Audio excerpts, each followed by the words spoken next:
যে গোটেই জনজাতিকৰণৰ প্ৰক্ৰিয়াটো আৰম্ভ হৈছিল বিধানসভাৰ এটা প্ৰস্তাৱৰ ভিত্তিত আৰু আমাৰ মন্ত্ৰী গোটে যোৱা 4 বছৰ আলাপ আলোচনা কৰি প্ৰতিটো জনগোষ্ঠীৰ লগত যিমানখিনি আমি কনসেনসাছত আহিব পাৰিলো এই গোটেই বিষয়বস্তুখিনি আমি বিধানসভাত উপস্থাপন কৰিম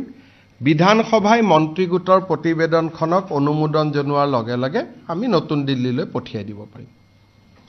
গতিকে এই বিষয়ে আপোনালোকে অক্টোবৰলৈকে ৰখিব লাগিব অক্টোবৰ নৱেম্বৰত যিখন বিধানসভাৰ অধিৱেশন হয় সেই অধিৱেশনতে আমি ইয়াক সন্মুখত ৰাখিম যে গোটেই জনজাতিকৰণৰ প্ৰক্ৰিয়াটো আৰম্ভ হৈছিল বিধানসভাৰ এটা প্ৰস্তাৱৰ ভিত্তিত আৰু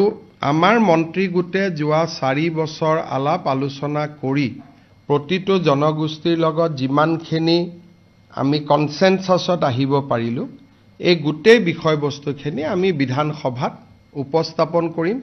বিধানসভাই মন্ত্ৰী গোটৰ প্ৰতিবেদনখনক অনুমোদন জনোৱাৰ লগে লগে আমি নতুন দিল্লীলৈ পঠিয়াই দিব পাৰিম গতিকে এই বিষয়ে আপোনালোকে অক্টোবৰলৈকে ৰখিব লাগিব অক্টোবৰ নৱেম্বৰত যিখন বিধানসভাৰ অধিৱেশন হয় সেই অধিৱেশনতে আমি ইয়াক সন্মুখত ৰাখিম